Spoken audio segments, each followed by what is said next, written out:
Hello and welcome to Season 2, Episode 48 of the Physician Assistant Exam Review Podcast.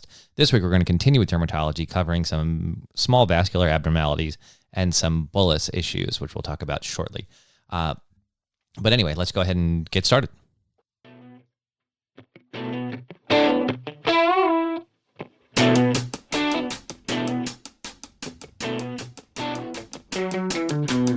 My name is Brian Wallace. I'm the host and creator here at Physician Assistant Exam Review. You can find all of the notes, all of the other information over on the website at www.physicianassistantexamreview.com. I strongly encourage you, as always, to go ahead and sign up for the email list where I send out tips, tricks, strategies, all sorts of great stuff for test taking and improving your overall scores and your abilities as you progress through your journey here, trying to learn all this stuff and pass your exams.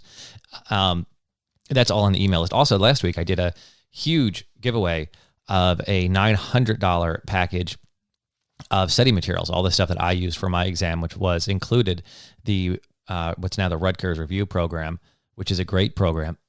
My book, a couple other resources I have, and a few other things I threw in that I used to study for my PANRE back just in December 2018, so real recently. And I did that just for email subscribers. I do a lot of things through that email system that don't get that I just can't do in the same fashion on the podcast. So I strongly recommend, if you have any interest in the way that I cover things and the way that I teach things and the way that I do things, to head on over to the website and definitely go sign up for that. I think you'll get a lot out of it. And, you know, if it stinks, then go ahead and unsubscribe. There's a button at the bottom of every single email. So that's really easy. All right. So today we're going to pick up with dermatology. We've been moving slowly through derm. This week is going to be no different. We're going to, so let's just get started with a couple of our priming questions. Name for a fluid-filled blister that is less than 10 millimeters in size. What's a fluid-filled blister that's less than 10 millimeters in size? How about a fluid-filled blister that's greater than 10 millimeters in size? Fluid-filled blister greater than 10 millimeters in size. See if we remember this one. We've covered it also. What's the Nikolsky's sign? What is Nikolsky's sign?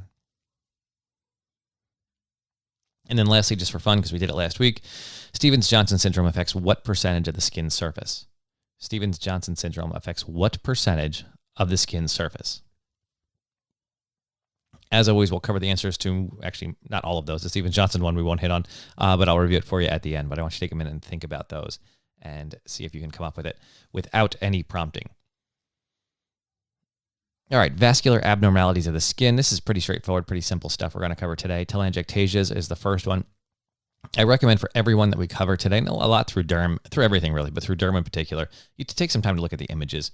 It's really easy at this point to just Google or look up images of any single topic you can find, and it'll make it stick in your head so much better than any description I could give you and anything you would read in a textbook. So certainly take some time and review images as you study these materials. It will just make them sink in so much quicker, so much easier, and keep them separate in your head. I'm trying to work on some ideas for putting together notes that just have things in different colors or different images or different shapes, just to help you make them stand out from each other. We cover so much material, and it's all just in this broad outline form, and it's just line after line after line, and it all just tends to run together. So I think those images are extremely helpful, and they're so ubiquitous now. You can find them everywhere. You don't have to go to the library and check out a book on dermatology. I don't even know if you would ever have had to do that in your lifetime.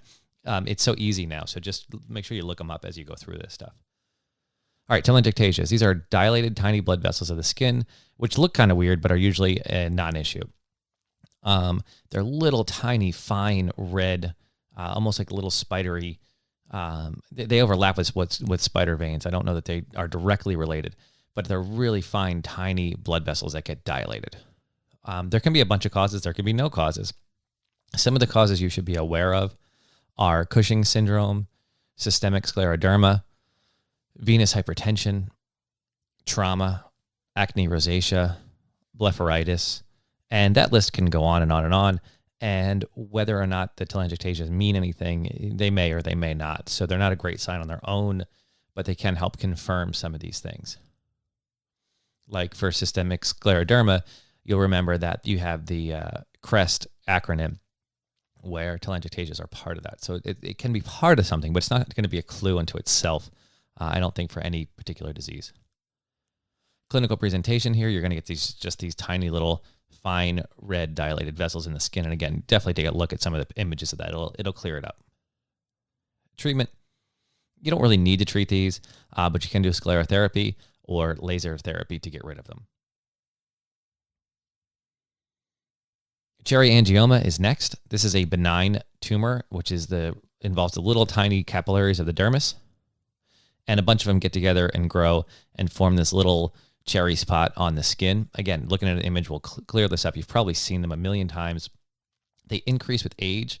So I think what I was reading said something like almost everyone over 30 has at least one, and as you get older, they continue to multiply. So definitely take a look at the images for that, but it's really just a benign capillary tumor where those little capillaries grow a little out of control. Clinical presentation, you get this red cherry papule on the skin. It's very obvious once you know what you're looking for. Treatment's none. Again, doesn't really matter. It's completely benign. There's no reason to do anything. If it's unsightly, you can use electrocautery, although that may cause some scarring. That's where you use the electricity to burn the skin, and it gets rid of that. It'll get rid of the angioma, but it may leave a scar. You can also do some laser removal, that sort of thing. Next, we're going to move on to our bullous section. This is kind of gross. I definitely take a look at these images as well. The first one is bullous pemphigoid, and this is a chronic. Both of these are going to be, so the other one is pemphigus vulgaris. These are both pretty nasty looking autoimmune issues of the skin. Okay, so we know about systemic autoimmune diseases, right? So like rheumatoid arthritis or lupus and these kind of things. These are specific to the skin. These are systemic. These are antibodies that attack the skin in a specific way. So it's a chronic autoimmune disease, this bullous pemphigoid. And there's no clear precipitating factor, although I think genetics plays a role. And I think there's a bunch of environmental factors which may trigger those genetics. So certain drugs, certain traumas and other things, chemotherapies, certain things that may cause this to happen. The big takeaway here, as far as I'm concerned, and again, our entire focus is on getting you to be a better test taker, be a better student, and pass the exam. This whole show, everything I've done here is not about you being a good clinician, although I hope someday you will be a great clinician. That's not what I'm doing here. There are lots of other people who do that. What I'm here to do is help you to pass your exams, become better students, become better test takers. So with that being said, when I look at a section like this and it's bullous pemphigoid and pemphigus vulgaris in the same section, I realize that on the exam, what they're going to want is me to differentiate between these two things, right? That's going to be the hard part. That's going to be where everyone gets frustrated and they bring you down to, you cross off telangiectasia and cherry angioma in the answer choices and you're like, sweet, those are gone. And you're left with bullous pemphigoid and pemphigus vulgaris. And you're like, oh, I can't remember which one is which. This is so frustrating. I'm so annoyed that they would do this. And that's what the whole test comes down to, right? Is these two choices. So as I present these two things to you, I'm going to present them from the standpoint that you need to be able to tell them apart. So I'm going to give you the differences between them as we go through. So bullous pemphigoid and pemphigus vulgaris are both chronic autoimmune issues, right? The difference is for starters, bullous pemphigoid is typically the patients are older than 60. So this is an elderly person issue. For pemphigus vulgaris, they're middle-aged patients. So it's an immediate break between the two. For bullous pemphigoid, you may get pruritus as the presenting symptom without any other symptoms. And then it becomes an urticarial rash, which can last for months. And then you can get these tense bulla. So remember what were bulla? They're large blisters greater than 10 millimeters. A vesicle is less than 10 millimeters, by the way. A fluid-filled blister greater than 10 millimeters is a bulla. These are tense bullas, right? So they're they're not floppy. They're filled up with fluid, ready to burst, they look like. They're typically found in the groin, upper thighs, and on the flexor surfaces of the elbow, but they can be found anywhere, including the mouth. And what these will do is they will fill up with fluid and then they'll rupture and then they'll go into a remission, and then they'll get new ones, and they'll sort of come and go in these cycles. These also have a negative Nikolsky sign. If you remember, a Nikolsky sign is when you push on that blister and the skin sort of shears off laterally. It sort of comes apart when you press on it. Well, in this case, they're going to be Nikolsky negative. So these are our ways of differentiating this. We have an older patient who comes in initially with itching and then breaks out into these tense bullas, and they're Nikolsky negative.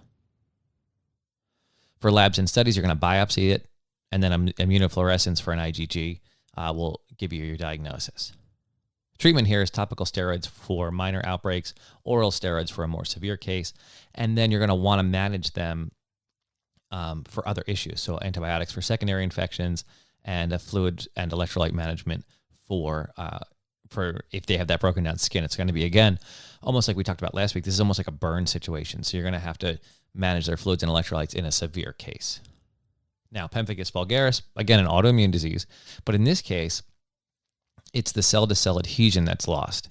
So you get that shearing of the skin because essentially the cells don't stick together anymore. And just historically, before we knew how to treat this, so before we started giving people antibiotics and steroid therapy, this was a fatal disease. Now with treatment, people do fairly well, but historically, people died from this. So this is a more severe. It's not that it's different, obviously, but it's the more severe of the two conditions. So again, this is pemphigus vulgaris, is a middle-aged patient, and they initially present with painful lesions, typically on the mucosal surfaces. So think in the mouth, someone who's not eating, and then skin lesions erupt over several months. The easiest way to tell these apart here is these are flaccid bulla and easily ruptured.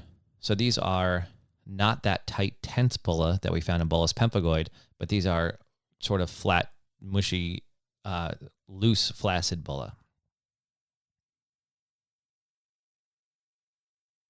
These will have a positive Nikolsky sign.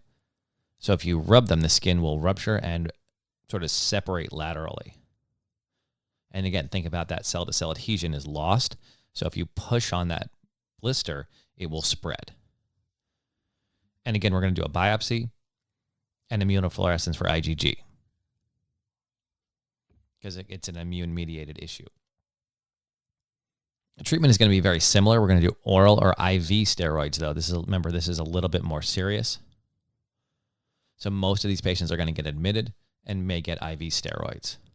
Antibiotics for secondary infections and fluid and electrolyte management is going to be important as well. So I hope you understand how I go about thinking about separating these issues. Now, telangiectasias and I guess we could do the same thing. Telangiectasias and cherry angioma, you could think about in the same way. How would you separate those two? Well, cherry angioma doesn't go along with any disease process. It simply is a benign tumor. It isn't brought on by anything else. Telangiectasias can be part of a different disease cycle, right? So that would be a way to differentiate them. Telangiectasias are just those tiny little fine vessels, and a cherry angioma is more like a bright red spot on the skin. So whenever I study, I go through and think about how I'm going to separate these things in my brain, how I'm going to understand the differences, how would they ask me a test question on them, that sort of thing, and how would they give me the clues to separate them. They're going to have to give me something. You know, we talk about key terms, and again, it comes up here. They're going to have to give me some information to separate these apart. So when people talk about, I actually wrote an email today talking about key terms, and when people talk about, you know, they don't use key terms anymore. Well, how would you separate bullous pemphigoid and pemphigus vulgaris without using some of those key terms? But remember, our key terms here are, and I use the term key terms very loosely. Our key terms here are older patient, younger patient, and tense versus flaccid bulla. That's pretty much it, right? Those should separate. And once you have a picture in your head of what they are, those two factors should really be enough for you to separate these two in your mind. All right, that being said, that's really going to wrap us out for derm today. I don't want to cover a whole lot. I'm trying to keep these even shorter than I used to so that they stand out in your brain, and we're covering less material on a day-to-day basis, but more, again, of that techniques and the thought process behind how I work and how I do test taking and why I think it's so important. And that'll jump us right in to our study tip for today, which is going to be really to understand and thoroughly understand that passing this exam, passing PA school, is all about study skills and test-taking skills and a way of approaching the knowledge. I find that people who are extremely smart can do terrible on exams. I find that people who are not that bright can do really well on exams. And everyone wonders how that is. And the answer is it has nothing to do with what people think it has to do with. It doesn't have anything to do with knowing the medical knowledge, knowing the medical information. It has to do with test-taking skills. I was actually talking with a doc today who I think is fantastic. She does great work. She's incredibly intelligent, is a great surgeon. And I was explaining to her about my website and what I do here and the education process, but how I actually really enjoy more than the content is the study skills part, the test-taking part, because I think that's what's really lacking out there. I think there's a lot of people who can cover the material with you, but it's the idea behind the test-taking skills that's lacking, and that's the key for me. And she was so excited when I started talking to her about this because this was her problem throughout school. She would do phenomenal. As she explained it, she'd go on her clinicals and everyone would love her and they'd offer her jobs and think that she was the best. And then she'd go take her exam at the end and she'd bomb it. And her preceptors would confront her and say, geez, what's going on here? What's the problem? It seems like you're doing so well. And then nothing. And that would go on and on and on and on. And it was all because she didn't know how to take tests. She didn't know how to study. She didn't know how to get rid of the superfluous information. She didn't know how to separate the material into what mattered and what didn't. She was so focused on learning everything and then being so overwhelmed and so anxious that she struggled to sit down and take an exam when, honestly, she's brilliant. There's no reason it should have been hard. But no one ever taught her. She never knew how to do it. She just buckled down and worked harder. And that works to an extent, but it's not the only answer. We can certainly go ahead and make things like this so much easier for you. It's ridiculous. But instead, people just keep banging their heads against the wall, working longer hours, reading more, doing more, and sometimes that's counterproductive, and that's what she found.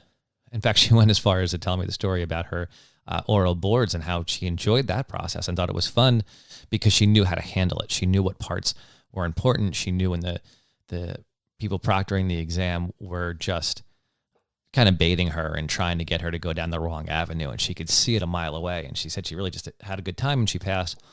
And in the same vein, she saw other people she knew who were as smart or smarter than she was, and she knew that they were great, and a few of them failed their oral boards because they got all nervous and tense and couldn't get through it and just struggled. And that's what I see here. So I just want to point out to you, our study tip for today is just whether you use my material, whether you don't use my material, whether you just listen to these podcasts for the medical content, or you do pick up on the philosophies behind what I do here, find a method. Find some new ways to study, practice. Whether you're taking your PANRE or you're in the first year of PA school, take a minute and research some stuff on how to study, what to do. Watch some videos, do something to get better. Don't just buckle down and work harder. And don't necessarily ask your classmates what they're doing. I mean, you can, but take that with a grain of salt because honestly, they don't know what they're doing either. Most people got to where they are because they're smart and hard work got them there, but it's hard to keep that up over the long term. It's much easier if you become better at what you do, and what you do is study and take tests. So if you can become better at that, it just becomes infinitely easier.